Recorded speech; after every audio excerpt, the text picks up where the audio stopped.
What's up, people? Live stream, G Money on the mic. Welcome to the garage, I guess I should say. I'm in the garage. It's freaking cold out here. I don't know what I'm doing, but I'm broadcasting across multiple platforms, namely YouTube, but I also added my Facebook group recently and my Twitter account. So I'm not sure who's going to tune in, but I do want to talk about movies, which I'm often doing. And I want to kind of get awareness out there and spread the word. And hopefully, anybody watching will help me do that as we enter. Well, we are deep in award season already, but as we enter what I like to call Golden Peas season, which is coming up, the Golden Peas is my personal annual awards that I do every year to honor the year in film. I do a fun little edit with my favorite movies of the year, and then it kind of spirals from there. I have several categories that I've done every year. And what's really cool about the Golden Peas, as most of the people watching will know, is that I source it out to you guys, to my Twitter followers, to the listeners of my podcast, critic friends that I've made over the years, the film Twitter crowd. And I kind of get their input as to who the nominees should be. And then I create the ballot based on that. So that's currently going on. I've been sharing that on social media, but there's a preliminary ballot that you can fill out, and you can give me your favorites in 7 categories that we're going to have this year to come up with our nominees. So the 7 categories are best movie, best female performance, best male performance, and then we also have best comedy, best action movie, best horror movie, and best animated film. Those make up the 7 categories that will be represented at the Golden Peas this year. So I want to kind of talk about how the preliminary ballots are kind of coming into focus as we get a little deeper into or get closer to the end of the year here, right? So the ballot is going to kind of start coming to form. It's going to be a physical thing, and we're going to be sending it out. So after the first of the year, the nominees will actually be announced on January 16th, and the ballot will be live, and everybody will be able to vote on that for 1 month, 30 days. And then the awards will be on March 13th. I believe it is March 13th, that Monday, which is strategically the day after the Academy Awards, which I want to talk a little bit about tonight as well. I am a big awards guy. I'm not as big as some of my friends out there in film Twitter, but I am a big awards guy. I love following the movies every year. I try to see as many of them as I possibly can, awards worthy or not. So I'm going to bring up a couple things. We're going to kind of talk a little bit. I'm going to talk you through this a little bit. We've gotten about 120-ish. I think it was like 123 at my last count of preliminary ballots have been turned in for the Golden Peas. So thank you so much to everyone that has submitted those. If you submitted multiple, then Amber Mid-Thunder thanks you. She got a lot of mentions, and she is great for Best Female Performance. From Prey, of course. So she got a lot of mentions over on the ballots. So I want to bring up, there's a couple sites that I follow pretty closely. My friend Matt from Next Best Picture, I follow deep in award season. And him and his crew, they do a great job over there coming up with their predictions every year. And then I also follow Variety has this Oscars hub where they also basically make predictions, but they also track how movies are doing throughout award season. I want to kind of go through some of the predictions and see how they're shaping up and kind of let you guys know what that looks like in terms of the Golden Peas a little bit too. So let me do that real quick because I have it right here. So as we're looking at this, and if you guys have comments, I'm going to go back to the comments actually, so I can see that. It just says Facebook user for me. Oh, God. So if you're watching over on Facebook in the fan page, it doesn't give me your name for some reason on StreamYard. So if you are commenting, just leave a comment and then maybe put like your first name or something that distinguishes you so that I know who you are. But thank you so much for shouting me out over there. The beard game is strong, someone said. So whoever that was, thank you so much. Probably not a female. I have not gotten a female compliment on my beard as of yet. And we're going on a year now. So as we look through some of these films, and the reason I was bringing up the comments is because I want to see what you guys think of these potential nominees and who you think might show up on the ballot for the Golden Peas and who you support. Amanda, oh, I love you. Thank you for watching, hon. So as we start up top, Top Gun Maverick is the favorite over on Variety, which actually kind of surprises me a little bit. Although, spoiler alert, I will tell you guys, it's gotten a lot of mentions in the preliminary ballots for the Ps as well. So a lot of people love Top Gun Maverick. I think that's like an everyman movie, right? Like you just have fun with that movie. It's action packed. It's nostalgic because of the '80s original, and I mean Tom Cruise is a Hollywood icon. So I guess it's not that surprising. I guess I'm just surprised that it's ranked number one though over there on Variety, and they are taking a lot of things into account, as well as other mentions throughout award season for these films. So it hasn't won a ton of awards to my knowledge, but it is in the zeitgeist and it's in the conversation. And I think it's deserved. I think it's deservingly so. What do you guys think? Let me know. The Fablemans is their number 2 on Variety. 0 mentions for the Fablemans, if memory is serving correct, for the preliminary ballots for the piece. Not one person has mentioned the Fablemans for their best picture. I think Michelle Williams got a couple of mentions for female performance over there. But again, we're talking over 120 entries that we've gotten, or preliminary ballots that we've gotten. So I saw the Fablemans last week and I was underwhelmed by it, I think is the best way to put it. I think there were moments of glory in that movie that really, were Spielberg coming of age, like what we kind of know him at, with movies like E.T. and stuff that he did in the '80s. He really knows how to tell that story of like adolescence kind of coming of age. But in the Fablemans, it was such a personal story to him. I guess I was expecting a little bit more. I don't know. It was weird. So I was disappointed that I was disappointed, if that makes sense. So again, their top 2 there, looking at Variety, Top Gun Maverick and Fablemans, both are a surprise to me that they're ranked that highly on Variety's site. The Banshees of Inisherin is a gem of a movie. It's actually streaming now too, guys. So if you have not seen it and you would like to see it before the award season officially, like it's here, go watch it, go rent it. If anyone's seen it, I love the Banshees of Inisherin. I particularly like it for the performances in it. Colin Farrell, of course, who is getting a ton of mentions at the Golden P. So that's another possible spoiler that I would say. In fact, I would say Colin Farrell and possibly Tom Cruise from Top Gun Maverick is probably the most mentions over on the P's preliminary ballot so far. So one user says, I don't know how widely seen the Fablemans is. That's true. That's true. Although it did release, it's going to have the benefit of playing over the Christmas holiday, which is a huge, December in general is just a huge month for the movies. Thank God, post-COVID, of course. But Avatar, right, is going to take a lot of people's money, and that's going to be a lot of tickets. So hopefully people will, see other films, but I don't know. The Fablemans, you might be right. It may have kind of missed the boat, but it is also streaming. I don't know if you guys know that, but you can watch it home now for like $20. I don't recommend spending $20 on it. That's my personal review for you. It's not bad. It's not a bad movie, but I don't think it's a $20 watch at home movie, in my opinion. If you're a Spielberg super fan, maybe, but otherwise, wait till it's like $5 or wait till it's on HBO Max or whatever. So Banshees of Inisherin, I like. Everything Everywhere All at Once. Here we go. Now, Variety's ranking that as their number 4. That's my front runner currently to win the Academy Award. That's also probably the front runner. In fact, it is the front runner for the Ps, for the Golden Ps. No movie for best movie has been mentioned as much as Everything Everywhere All at Once. A tremendous film, dreamlike, a lot of action, a lot of comedy. It makes you feel good. It's funny. Michelle Yeoh's performance, the supporting performances, just so good. It's so good. It's easily one of the best movies of the year. If the Academy messes up and somehow does not nominate this, which would be a shock, by the way, then I don't know. There's something going on over there at the Academy if that happens.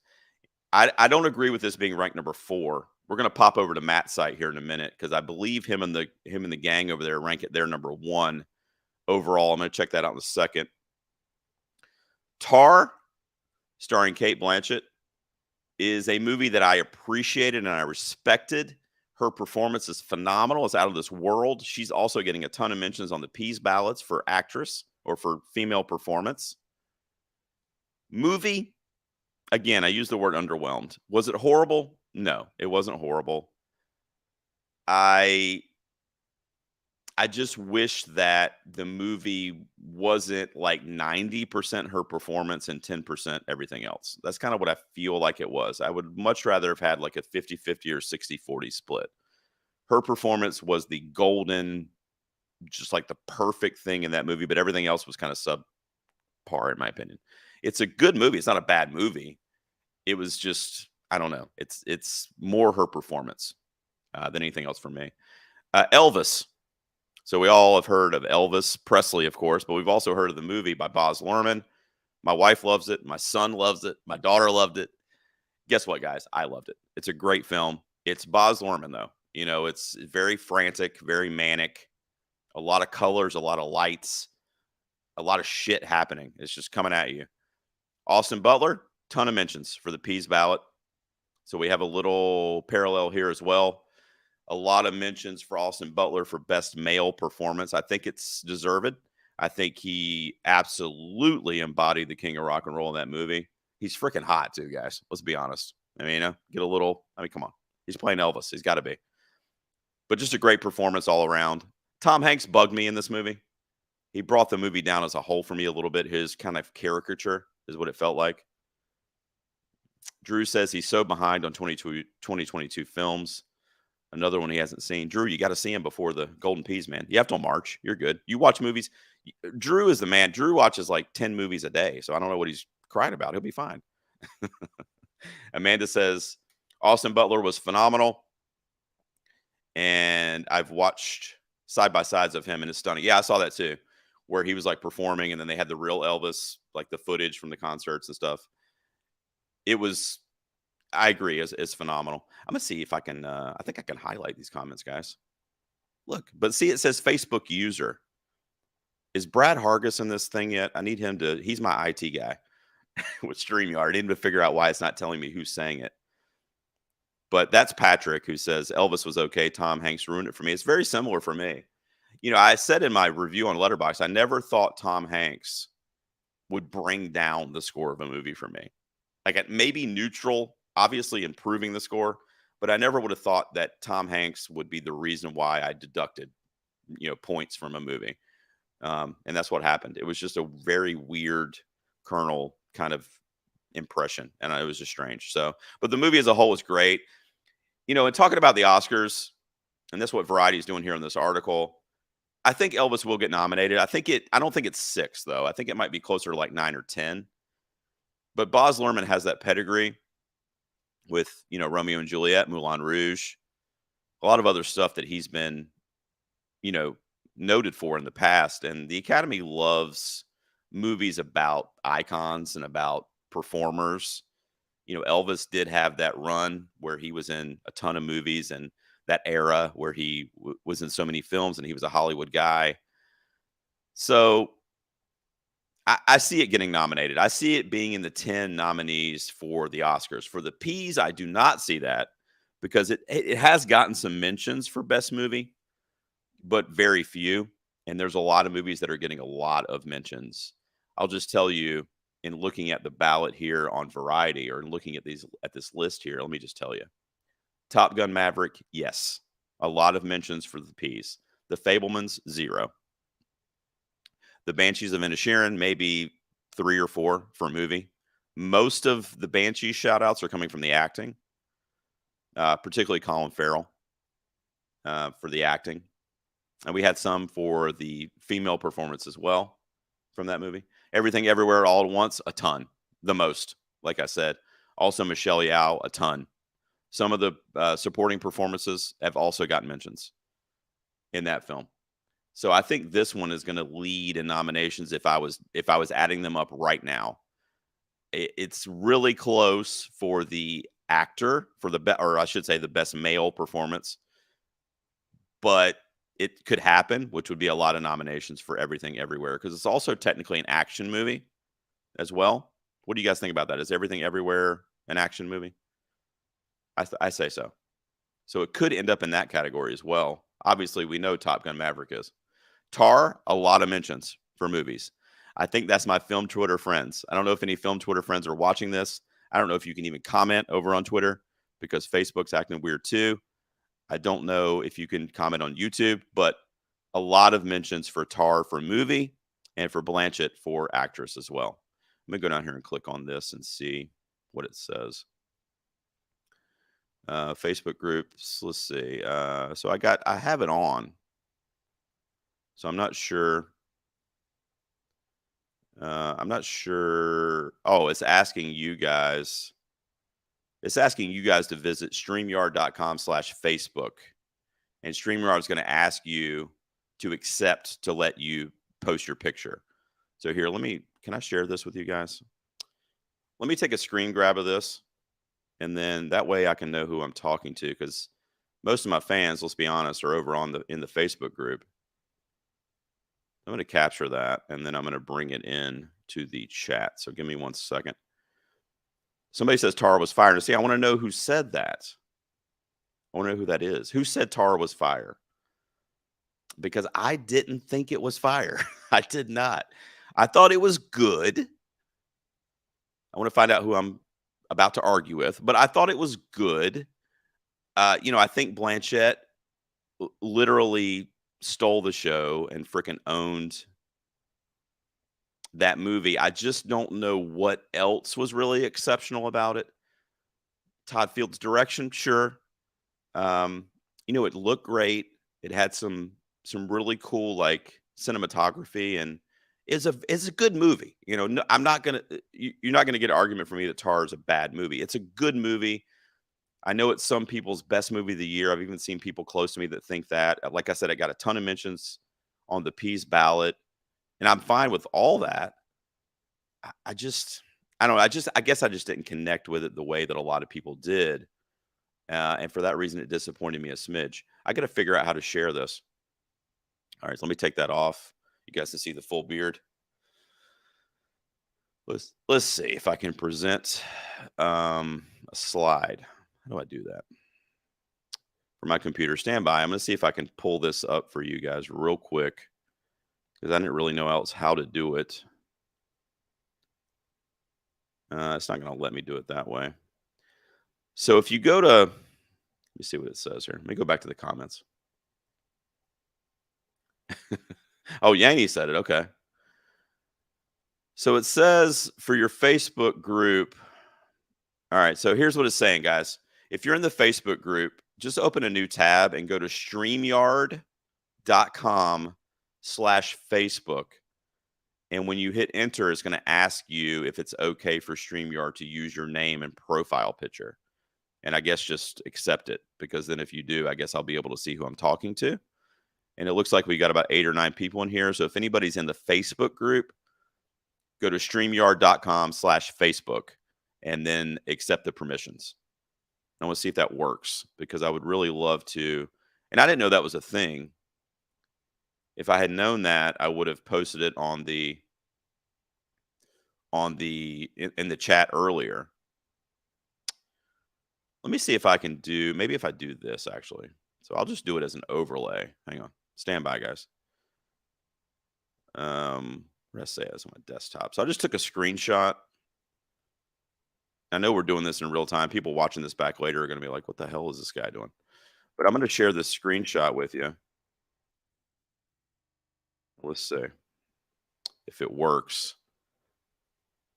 Bam. All right. So anybody that's in the Facebook group, do that real quick. If you're willing to do that. And then that way I'll be able to see who I'm talking to. And then in the future, I assume anytime you use StreamYard in the future, it'll work too, I assume. So I'll leave that there for a second. Let me get back to my discussion while you guys are doing that. Hopefully, if you're over in the Facebook group, let me go back to the comments so I can see if if it worked for anyone. There we go. So Drew did it. They're perfect. Patrick did it. Perfect. Perfect. Drew says he always sees Patrick. He doesn't need the permissions. Elvis, yes, it's getting in. Is it getting in for the Golden Peas? No, unless we get a flood of ballots in the next 2 weeks. It will not. Now here's an interesting one. Avatar: The Way of the Water. In the chat, have you seen it? It just came out like this past week. I have not seen it yet. I know my friend Justin over at Brainstew and Brian Loisos, the god of podcasting, have seen it. They both really liked it. I know a lot of people that I follow on Twitter are raving about it. I'm going to take this. Let me take this off the screen real quick. All right. If you need that later, I saved it here. Let me know and I'll pop it back up there for you. But again, if you're in the Facebook chat, maybe if you do that, I will know who is commenting. Guys, it's 3 hours and like 10 minutes. Those of you that know me know that that is an issue for me. I'm not going to do that. I might do it at home and take breaks, here and there. I don't know that I'm prepared to sit through a 3 hour and 10-minute film that's probably going to look like the first one, which I wasn't a huge fan of. I don't hate Avatar. I'm not one of those people. So now that just came out. The preliminary ballots will continue through the end of the year, but no mentions for Avatar for the Golden Peas. As of yet, that one was just released, so it is possible. But as of right now, it's not in the running for the Golden Peas. Women Talking. Let me go back to the share my screen with you guys. Sorry. Share screen. And here you go. So we're back over here. Women Talking is their 8 over on Variety. I saw this at the film festival this year. 919 Film Fest, shout out, local here in North Carolina. Me and my friend Lindsay and some other local critics saw Women Talking. Really powerful, important film that should be talked about. It should be recognized. Claire Foy, Jessie Buckley, some amazing performances in the film. This is one of those movies that it's really hard to even say who the lead performance is because they're all so amazing. And we're doing best female performance for the Golden Peas. I will tell you that both Jessie Buckley and Claire Foy are both getting a ton of mentions over on the Golden Peas for best female performance. Those two in particular. Rooney Mara's also gotten some, but it's definitely a neck and neck race with those two ladies from Women Talking, Claire Foy and Jessie Buckley. I think right now Claire Foy's kind of edging her out, but they're both getting some shout outs and they're powerhouse performances. RRR, dude, another 3 hour film, by the way. But see, this was one that I watched at home. It's on Netflix right now. It's a musical. It's an action. It's a love story. It's funny. It's a lot of really good things that really make you love the movies. And that's what this international foreign film did. Hi, Dan. He didn't do his profile picture, though, but that's fine. My buddy, producer Dan's here, and he actually loves this movie, so good timing. RRR is, it's a sight to behold. It is a great movie. The special effects, the fight choreography, the music, so many great things about this film, and it is getting a lot of love lately on the Golden Peas ballots. In the first month of the preliminary ballots, I didn't even see it mentioned. I didn't even know it existed, to be honest. In the last month, a ton. Will it be enough to be one of the 10 nominees for the Peas? I'm not sure. And the same argument could be made, would it be enough to be for the Oscars? I think it's in international. I think that's pretty much a give me. For Best Picture, I don't know. The Academy's weird, man. Look at Parasite. That was every film lover's dream when Parasite won. Nobody thought it would get nominated. It was against the odds. And here we are. It's a best picture winner. My favorite best picture winner of the last at least 10 years was Parasite. So can it happen for an international film? Yes. Is it few and far between? Hell yes. I don't know. I don't know about RRR's chances, but I know that the Golden Peas, it stands a shot. It also is almost 100% going to get nominated for Best Action Movie. A lot of people are putting that as their favorite action film of the year. I've seen that a lot more than I've seen just overall Best Movie, but I have seen both. And I think that the odds are in their favor for an action nomination, I would say. I would say that. For Best Movie, it's going to be like down to the wire. I mean, it's getting a lot of mentions, but like I said, who knows? And Drew, it is outstanding. If your boy Gerald, Drew, is recommending a movie that's 3 hours in length or more, it's good. There's no way that I'm going to tell someone to watch a movie that long unless I know it's good. So there you go. So I would say give it a go. RRR is a fun time. Who is that? Who said that? I put the instructions up earlier. You have to give StreamYard permission. So unfortunately, I don't know who that is, but you are 100% right. It is killer. It's a great film. And you know what? It would be awesome to see it nominated for Best Picture. It really would, at the Peas and at the Oscars. Number 10 there, Living, is a movie that I know literally nothing about. In fact, I heard about it at a film festival that I went to, and I was like, what? But it's Bill Nye, or Nighy, I think. He's getting a lot of love on the award circuit. The movie's getting some traction. I think it might be too late. I don't know. I mean, I don't know about it. I'm one of those people that's like, I'm not the general audience, but I'm also not, a film critic. I'm kind of in the middle, and I barely know about it. So I can only assume the general audience has no idea. Have you guys ever heard of Living starring Bill Nye? Anyone? Has anyone literally watching this heard of that? So it's a possible Oscar contender here. But I will tell you, for the Golden Peas, nobody's turned in a ballot for the Golden Peas for Living. Somebody says, shut up, Gerald. Thank you. I appreciate you tuning in to tell me that. I don't know who it is. It might be my wife, actually. I might be too loud. So Living is one of those that I just don't know. I don't know. I don't think it has enough traction. I really don't. And look at this comment. Bam. No truer words have been spoken, my brother. Mia Goth should absolutely be nominated for Best Actress. But guess what, Patrick? Guess what? So should Toni Collette for Hereditary.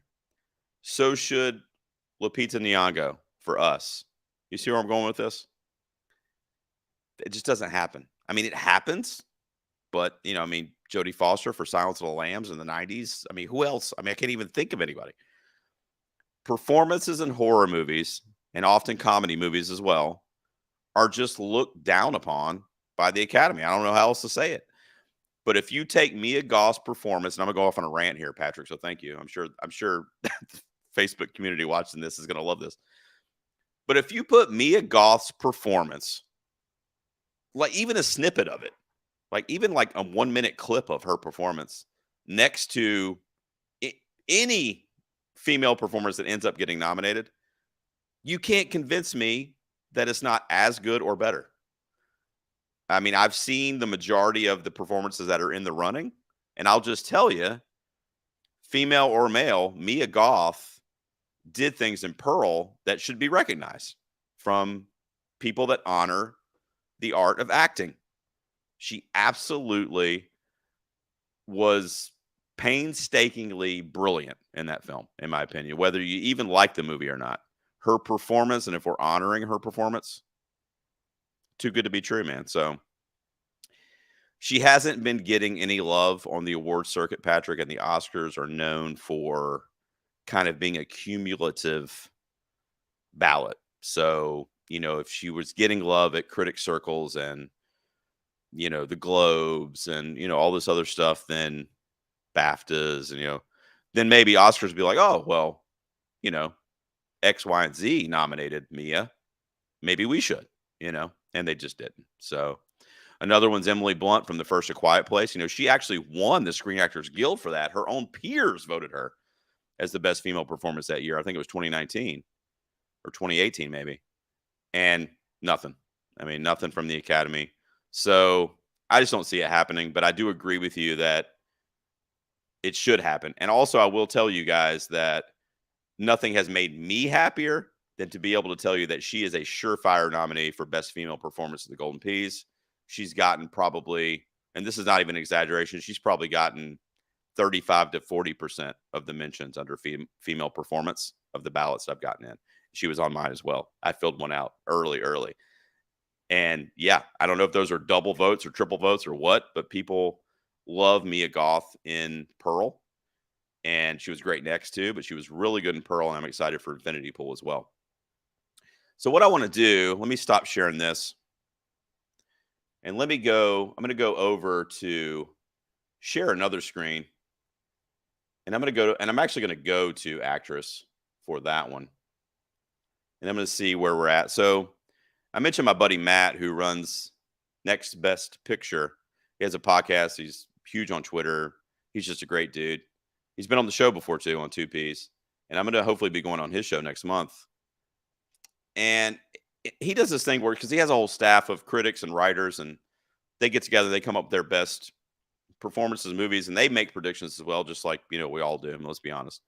So he kind of has this thing now where he will give like a cumulative kind of grade card as to what his staff thinks is going to, be nominated in certain categories. So I'm going to go back over there. I actually talked to Matt earlier. I don't know if he's watching, but I talked to him earlier. I said, hey man, is it cool if I share your website?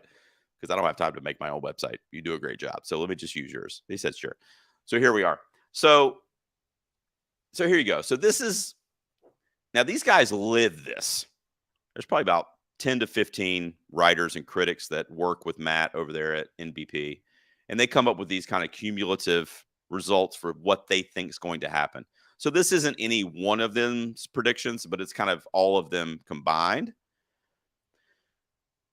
Cate Blanchett, Tar. We already talked about that. She's getting a ton of mentions for the Golden Peas as well. Michelle Yeoh, Everything Everywhere All at Once. She's getting even more mentions for the Golden Peas and is even more likely to be nominated. Michelle Williams for The Fabelmans baffles me. We just mentioned Mia Goth. Even some of the ones on this list that I've seen. Why Michelle Williams would be third in line for an actress Oscar. I love Michelle Williams, guys. Like, literally, she's a queen. Love her. No way she's the third best performance this year for The Fabelmans. I'll just tell you. My Week with Marilyn, about 5-7 years ago, whenever that came out, you got me. Absolutely. She should have been nominated. This one, I'm going to go no on The Fabelmans. She was not the worst part of it, but I don't think it was Oscar worthy. Danielle Dedgeweiler for Till is a fan favorite and a critic's favorite. Who has seen Till? Anyone in the chat seen Till yet and seen Dedgeweiler's performance? That's obviously based on the true story of Emmett Till and the tragedy there. I'm curious if anyone's seen that and can comment on that performance. Amanda says that Michelle Williams was great in My Week with Marilyn. That might be my favorite performance of hers. That one in Blue Valentine with Gosling that she did about 10 years ago. Just such a moving actress. Someone said, yes, she was good in it. I assume you're talking about Dedgeweiler there. Yeah, it's just I see a lot of, and I haven't seen that one yet, but I see a lot of my friends and, people that I follow on Twitter just can't believe that she didn't get nominated for a Globe and, how great her performance is. So I'll be interested to see. And of course, she's a woman of color. And lately, that's obviously factoring in to the politics of it all. So I'll be interested to see how that kind of plays out. I think it was weird that she missed at the Golden Globes. That seemed really strange to me. Margot Robbie and Babylon. Did you guys see that Barbie trailer, by the way? Who saw the Barbie teaser? Wow. That is pure cinema right there, guys. That Barbie teaser is why movies were invented. Am I right? But for Babylon, I have not seen yet.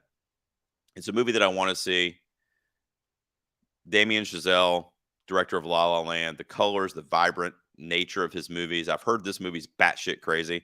I haven't seen it. It's also 3 hour. Can we do something about the 3 hour movie thing? Like, why is that becoming a standard? Like, I mean, I know I got the gray and the beard and everything. I'm getting old, but like, that's too long, guys. We need to figure that out. Let me see Dan's comment here. There you go. So I've been doing trailer reactions on YouTube, and that's the only that's where he watches his trailers. And Dan's a good dude. Not really, but I do love him. I haven't seen Babylon. I love Margot Robbie. The clips I've seen look like she's really grabbing that role and putting a chokehold on it. Looks like she plays kind of like a cocaine addict who's just like wanting to make it in Hollywood. I don't know. I'm speculating on the trailer and the clips I've seen. But I mean, what she did in I, Tonya, how are you going to top that? How are you going to top that performance in I, Tonya? I don't know. I don't see it happening. I see a nomination perhaps because she is so strong in pretty much everything she does. But I don't know. And she's not getting any mentions for the P's either. However, it just came out. In fact, I don't even think it's come out yet, right? I think it comes out like officially December 21st. I've just recently seen some reviews coming in for it. So Babylon's not even out yet. We do the Golden Peas preliminary ballot until the end of the year. So that might, and I hate when movies do that. Empire of Light is another one. But these studios, they hold the movies until like the last month of the year. And it's like, I mean, Dan even just said it in the chat. I mean, if you don't have time, to watch 50 movies in 30 days, you're not going to be able to see all the movies in contention. And you're not going to be able to give them their due, like maybe this should be nominated. You won't know because you have to prioritize. And, these movies should be released throughout the year. I mean, Elvis was released was like June or July, I think. Maybe even earlier. It was like May, I think. Everything Everywhere All at Once. Correct me if I'm wrong, Amanda or anyone else in the chat, but I think that was like March. It came out like in March of last year. I mean, we don't have to release everything in December. Some of the sweet indie darlings, sure. But, Babylon, Empire of Light, Avatar, like these movies didn't have to come out at the dead end of the year to be considered for awards.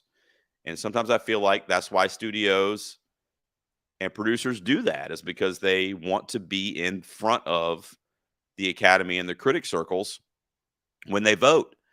And it hurts us, in my opinion, as moviegoers, because who can do that? I mean, unless you are that's literally your job, you can't do that. You can't go out to the movies every day for 30 days straight to see all the movies that are in contention. So that bothers me, the way that's set up.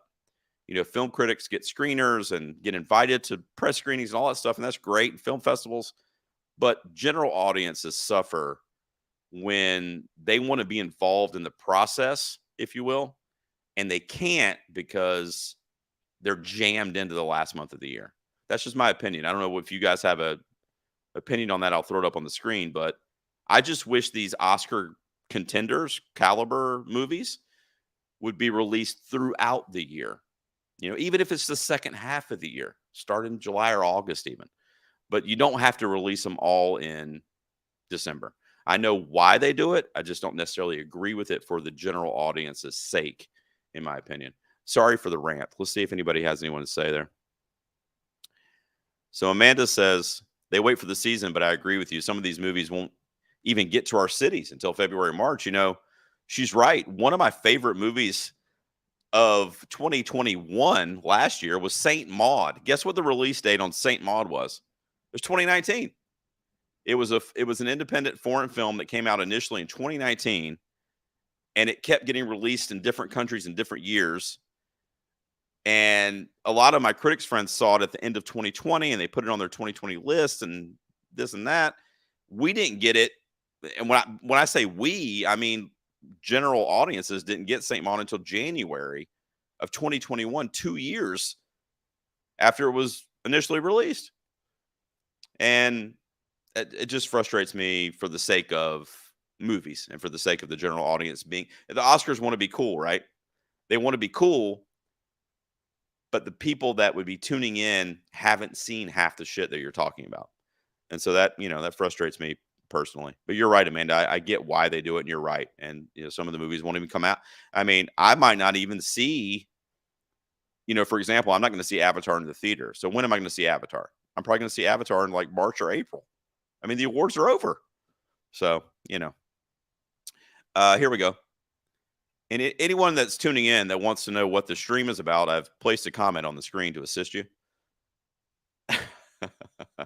Brad, welcome to the show, brother. I was looking for your IT assistance earlier. You weren't here, but that's okay. But Brad, you're right. Thank you, man. I appreciate it.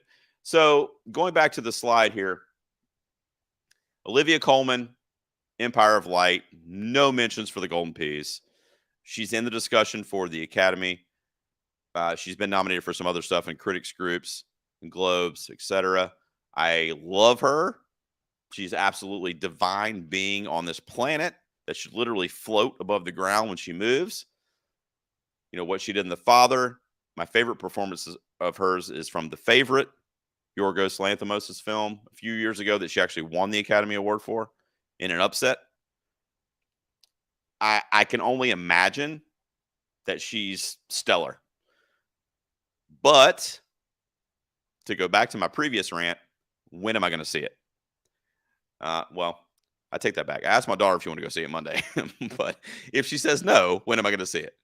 My daughter's come to visit me this weekend, and I said maybe Monday we can go see it to a matinee or something. But otherwise, it's not going to happen. So, but I got to imagine that Olivia Colman is stellar in it.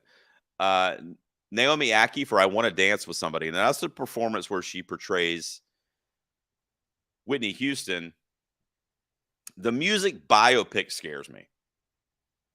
Freddie Mercury, what Rami Malek, he won the Academy Award for that, for Bohemian Rhapsody.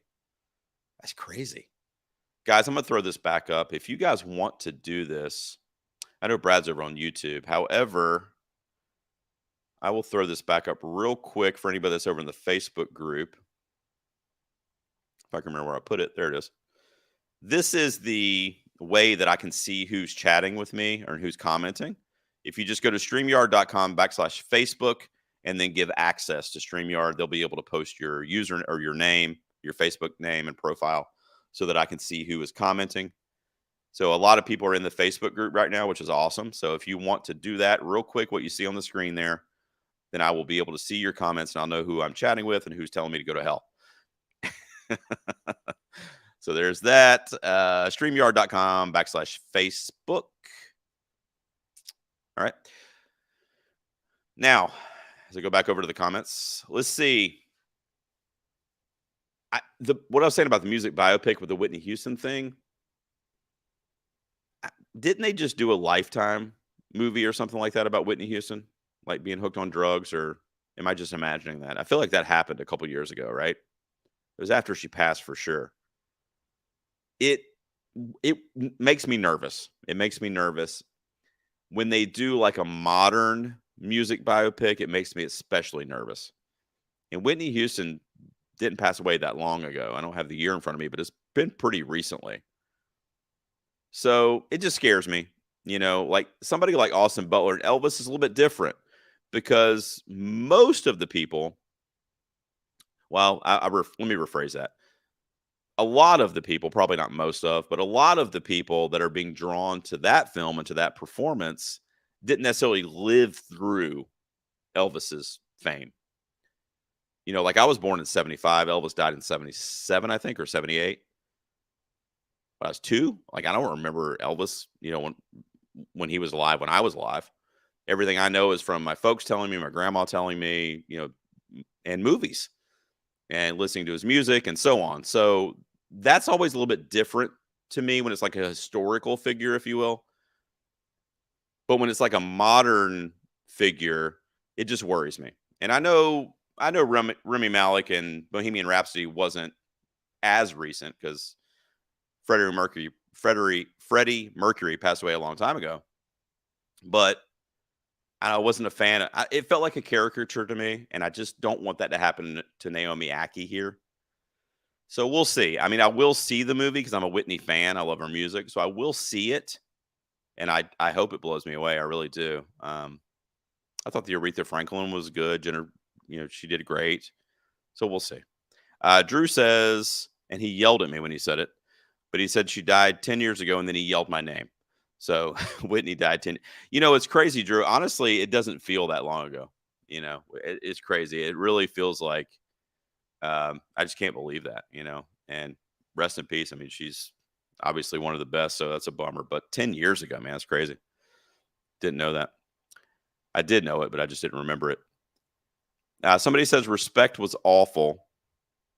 I thought her performance of Aretha was award worthy, though, which is kind of what I'm talking about. And again, I don't know who that was in the chat, but I'm talking more about her performance. And I thought that it was award worthy. I thought she deserved the recognition that she got for it. I didn't think the movie was awful, as you say. I definitely don't think it was like one of the best movies of the year, though. So I could agree with you there. All right, let's see. Jennifer Lawrence and Causeway. Also, if Brad's still here, that's an Apple TV movie that's on Apple TV now, I think. Correct me if I'm wrong, but I think that one's on Apple TV. Haven't seen it. I would review it with you for Apple TV Plus if you want, and it would help me with my award stuff too. Jennifer Lawrence always brings the pain, guys. She brings the heat when she acts. This is another one that's similar to Olivia Colman, where it's like, how could she not be good in it? She's Jennifer Lawrence. So I'm going to assume that it's an award-worthy performance. I just haven't seen it yet. And then Emma Thompson and Good Luck to You, Leo Grand is what they have as their 10. And that's another one that's kind of like recently being brought up, kind of like Living that I mentioned earlier. Like I didn't even hear about this movie until like a week ago. And I think she got nominated, I believe, for the Golden Globes. And because of that, I'm assuming Matt and his crew, I haven't listened to their latest show, are kind of inserting her a little bit further up the list here of potentials. I don't know. I mean, Emma Thompson's great. The one thing I will say about this list, all these ladies are freaking powerhouses. I don't know much about Dedgeweiler, but I've heard, like I said, she's a fan favorite. She's a critic favorite. But I mean, everybody else, that's a group right there. Let's look over at the men real quick. The best male performance, Austin Butler, a ton of mentions for the Golden Peas. Guys, Austin Butler, get ready. He's going to be nominated for best male performance at the Golden Peas this year. He's also going to be nominated for an Oscar, so I agree with Matt and his team here. I think he has the best chance, honestly. Not of winning, though. Not of winning. Amanda says never count out Emma Thompson, and you're right. I mean, the Academy's got to love her. I mean, she's one of the all-times. I agree with you. I don't think Austin Butler is, in my opinion, I don't think he's in the lead or the favorite, if you will, to win. And I'm talking about the Oscar.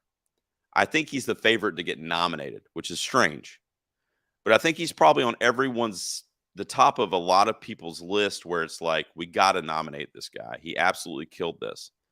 But then when they start kind of drilling it down a little bit, I think it's going to either fall to Brendan Fraser for The Whale or Colin Farrell for Inisherin. That's what I think personally. I think right now those two actors, Brendan and Colin, yes, we're on a first-name basis, are neck and neck for the winning of the Oscar. However, I think Austin Butler is going to be on the most nominations ballot. And I think why I think that is the atmosphere around it. Austin Butler is a young guy. He's been in virtually nothing prior to Elvis. He signed on to do some future stuff, which is going to be great. He's a great actor. Obviously looks the part. knows what he's doing, but he's new. He's brand new. I mean, this is literally like his first role. And you have Colin Farrell, who this year alone did like 4 movies that are all like freaking awesome. And I mean, the guy is like, I mean, every movie that he did this year, that he was in this year, is like being mentioned in the award circuit. The number one being the Banshees of Inisherin. So I think Colin Farrell has that like pedigree. Like, dude, we haven't nominated this guy yet. He hasn't won yet. Like, what the hell are we doing? He's obviously just an amazing actor, and he just puts in day after year after year after year. And like I said, this year, 4 movies alone that are all like, oh my God, these are amazing. And then you have Brendan Fraser for The Whale, who it's a comeback. It's a feel good comeback story. Brendan Fraser disappeared for like 10 years, maybe longer. And maybe Drew will yell at me again, but maybe even longer. It's been a minute since he did anything of note. And in his personal life, he had a lot of struggles that kept him out of the biz, if you will. It kept him from working, I should say. But I just think that feel good story, like, I mean, look at Mickey Rourke in The Wrestler, which ironically, the same director. But I equate it to that. Mickey Rourke fell off the face of the earth from a Hollywood perspective. He did drugs. He was wayward. He was rock bottom, so to speak. He comes back with this Aronofsky role in The Wrestler, which, by the way, was my favorite performance of that year that I felt like should have won, but it was only a nomination. And I equate what Brendan Fraser is going through to that. I feel like it's a very similar, like, we feel bad for this guy. He's been going through so much hell. He hasn't been able to work. He hasn't been able to do his love, and I just kind of see it as a similar trajectory. Now, will he win? I've seen a lot of people don't like The Whale. They thought it was substandard, despite his amazing performance. We'll see how that plays into it. It could be a situation like Renee Zellweger, who won for Judy because her performance was A+++, and the movie was like a C-. It could be something like that, where the performance is just so good and there's so much hype around it, and it's such a feel-good thing that this person is doing such a great thing that maybe they, give the nomination, in some cases possibly the win. I mean, we'll see. I don't know. I think flip a coin right now between Fraser and Colin Farrell, that's your winner, in my opinion. I have no fucking idea. It could literally be either one of them. It's going to kind of depend on this last month or so, how the reviews start to come in for The Whale when it hits nationwide. And we already know Inisherin is very well revered. Everybody loves it. Not just Farrell. I mean, other performances in that movie as well. We'll see. I mean, I don't know, but I think it's one of those two, which is ironic because I think Austin Butler is the number one to get nominated.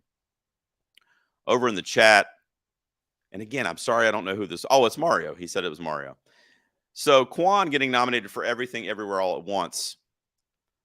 Let me go back to Matt's page for supporting actor. We'll scroll down there since you just asked about it. He's recently, in the last week, been getting a lot of traction on the Golden Peas ballots. The Golden Pea ballot, I put it out there, I don't know, a month or so ago, and it was like a flood of, the next morning I had 50 emails of people, had filled it out. And then it kind of died off a little bit. And every time I shared, it kind of spikes a little bit. But it's getting to where everybody that I think kind of knows me has kind of filled one out. But in the last week, I've gotten a handful, and almost every single one of them mentioned Quan. So he's definitely lately gained a lot of traction. I think that's a snapshot of what's happening in the real world too, not just the Golden Peas. And it's happening over on Matt's site too, as you can see, because they have him ranked number one. I think I will go on record as saying that I believe that he will get nominated for supporting actor at the Academy Awards. I'm not sure about the Golden Peas because I mean, we'll see. I mean, that movie, one thing I will say that movie has going for it is I feel like anybody that listens to my show on a regular basis has probably seen it or at least had the ability to or will see it. Has it, like I'm sure Dan, I don't know if Dan's seen it, but I'm sure he's like, I'm going to see it before we record our year-end episode. I mean, I would assume he will. And it's a good, everything everywhere is lightning in a bottle because it is, and this is my opinion, but it's a movie that the critics eat up. They love it. Such a good story. And I mean, the performances, the visuals, so unique and inventive. And then the general audiences really, really enjoy it. They eat it up as well. So it's one of those lightning in a bottle movies that really kind of like expands across the universe to all walks of life. And that's why it's a fan favorite, much like Parasite was a few years ago. Like that movie was loved by the critics, 98 or something crazy on Rotten Tomatoes. And almost everybody that went to see that movie in the theater, even with it being a foreign film, really, really liked it and really was able to be entertained by it. And I think a lot of times the Oscar caliber films or Oscar contenders, people look at them as like they're Oscar movies. I'm doing the air quotes. They're Oscar movies. They're not made for entertainment value. They're not made to have all these action sequences and, comedy and, but a movie like Everything Everywhere is both.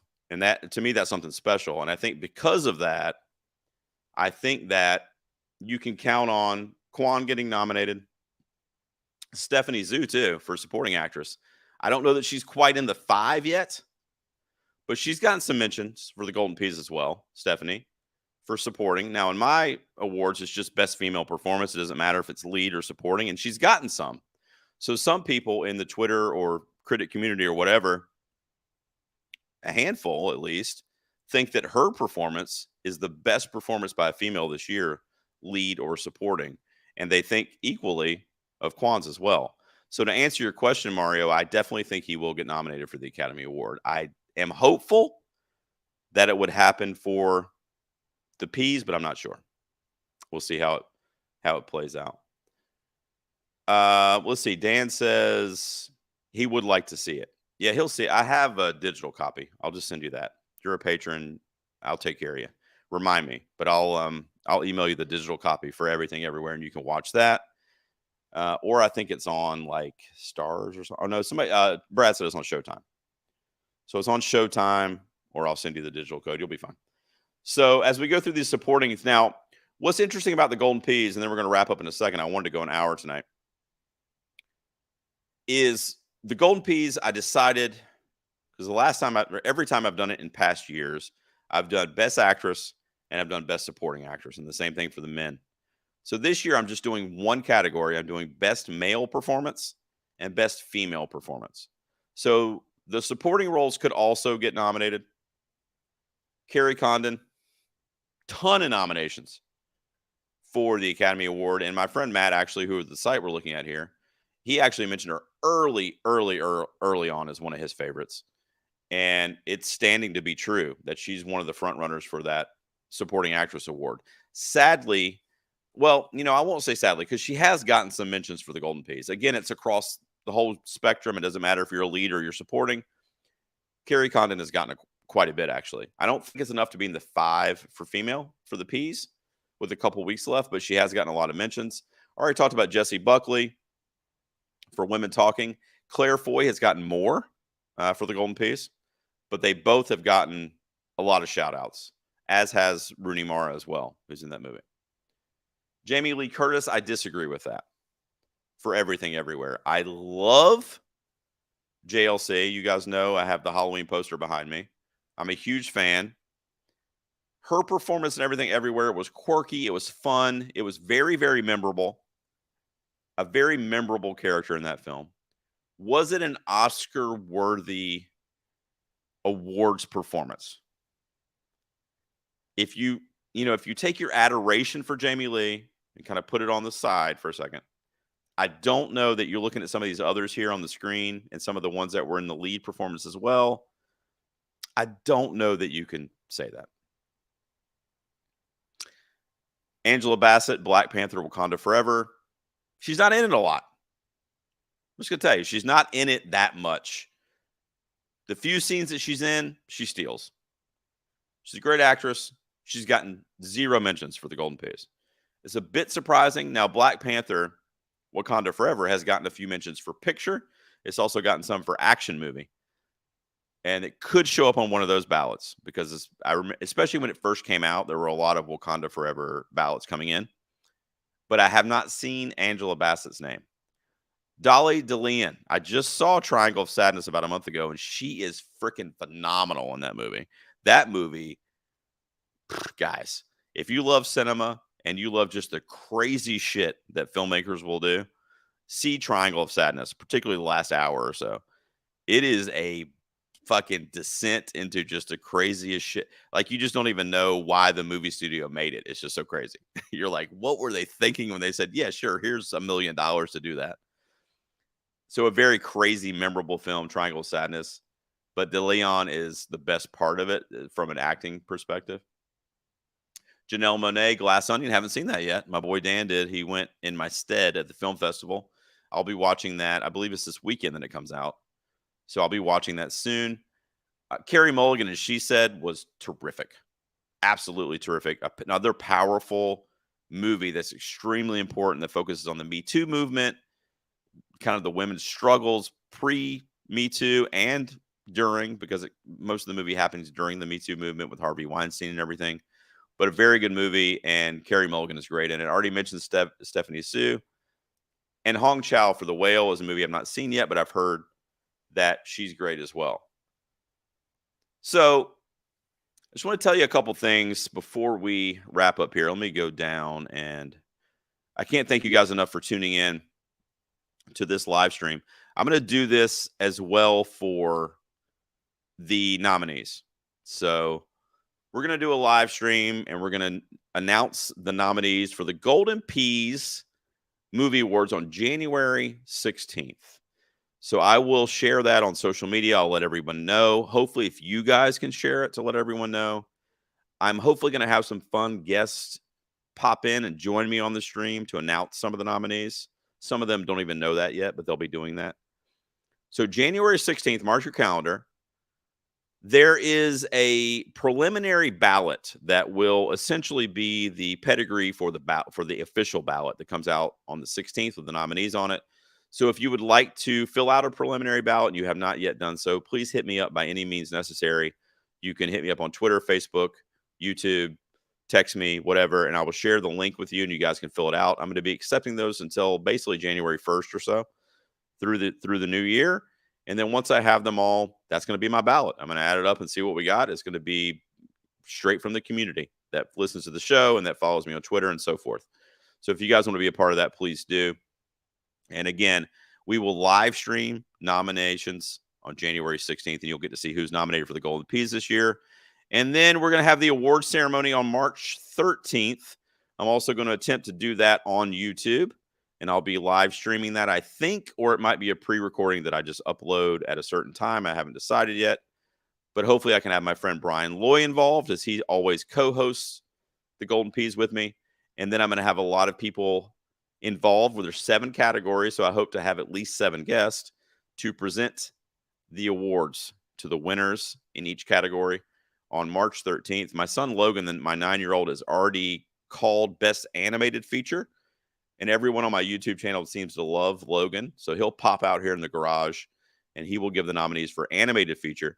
Oh, I'm sorry, the winner. He'll announce the winner for Animated Feature at the award ceremony, and then I'll have, like I said, 6 other guests to help me with the various categories. Best Movie, there'll be 10 nominees, and then 5 nominees in each of these categories. Best Action Movie, Best Animated Movie, Best Comedy Film, Best Horror Movie, and then Best Male Performance and Best Female Performance. Those are the 7 categories that you can look forward to. Again, the nominees will be announced January 16th, and the awards ceremony will be March 13th. And I will have an official predictions video for the Oscars on my YouTube channel sometime after the new year, where I give my final predictions of who I think is going to win in each category. And I will let you guys know when that drops. Please subscribe to me over on YouTube. And most of the people watching are on Facebook, and you guys know that I love you. So I really appreciate you guys tuning in. Do I have any last comments here? Brad says, here we go with the Carrie Mulligan talk. I did do that, didn't I? She's great at it. She really is. She said is so good. It is good. And Carrie Mulligan is great. Let's see. Amanda says, is there any love left over for the Batman? You know what? An argument could be made for what I said earlier.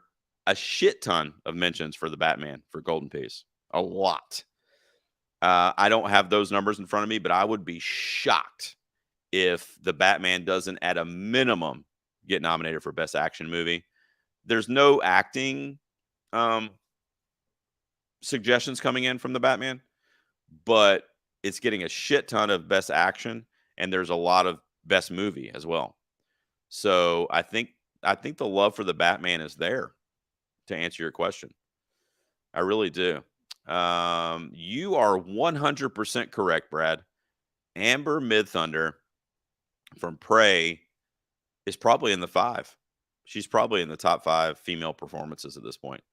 I gotta tell you, I loved Prey and I loved her in that movie, but I don't know. I guess it was surprising. I don't know why it was surprising, but I guess because maybe I'm polling the critic and Twitter, film Twitter crowd. But I was just surprised that Amber Midthunder was getting thrown around so much when the ballot started rolling in. But she did. I don't have it in front of me, but when I checked it about a week ago, and I think I put this in our chat, or I put it on Twitter because I did a poll. But when I checked it about a week ago, she was in the 5. She would have been in the nominees if we ended the ballots a week ago.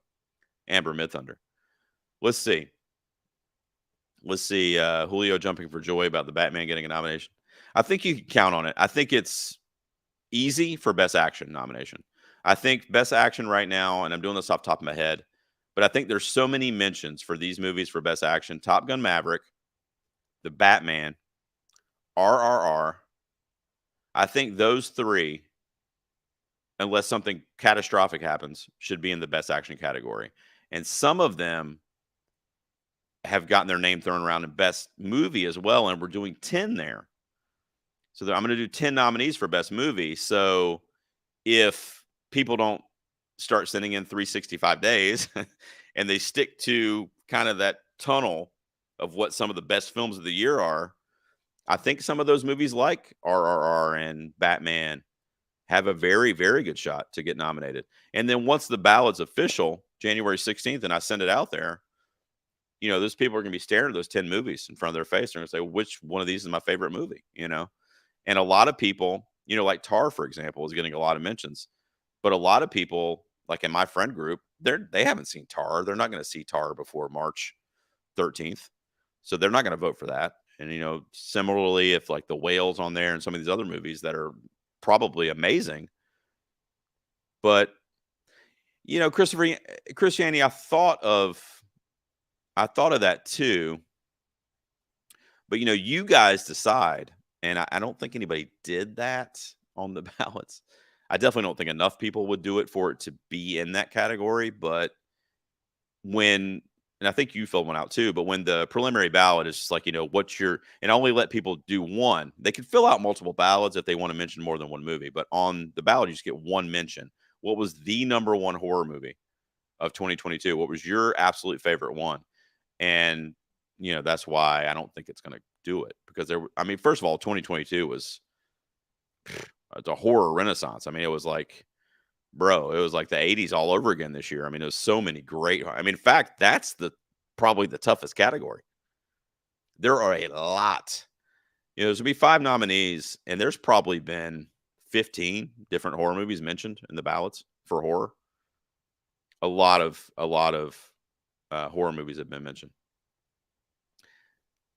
Amanda won't do horror.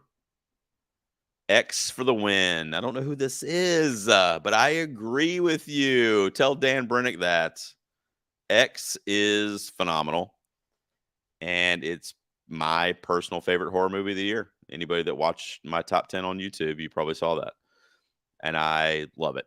It's good. I don't know if this is like a controversial spin or whatever, but I think Mia Goth is better in Pearl, but the movie X is a better movie. So take that for what you will. like I said on my YouTube video, Pearl was it was just such a it's just a unique, inventive film because to me it was like if Dorothy and the Wizard of Oz snapped and went on a killing spree. And I said that in my review on YouTube. And that's just I don't know, just shit like that Ty West and these other film, you know what I mean? They just think up is just it's just really great. So, but yes, X was one of the best movies of the year. Definitely one of the best horror movies of the year.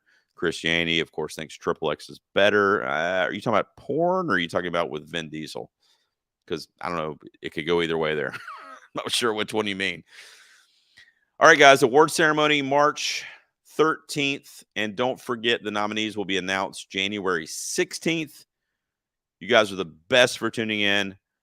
I don't think I'm going to do another live stream before the nominees are announced on the 16th of January, but if I want to get some Oscars talk off my chest, I might. But otherwise, I'll be back for another live stream when we do the nominees for the Ps. And I will do my Oscars prediction video as well, probably around the same time, honestly. And then I think the week after that is when me, Dan, and Amanda will be together again, just like every year, to give you our top 5 movies of the year as well. So stay tuned for all that year-end wrap-up stuff. It's going to be great. You guys are the best. I'll see you next time in the garage. I don't know how to end this broadcast. I hope this works.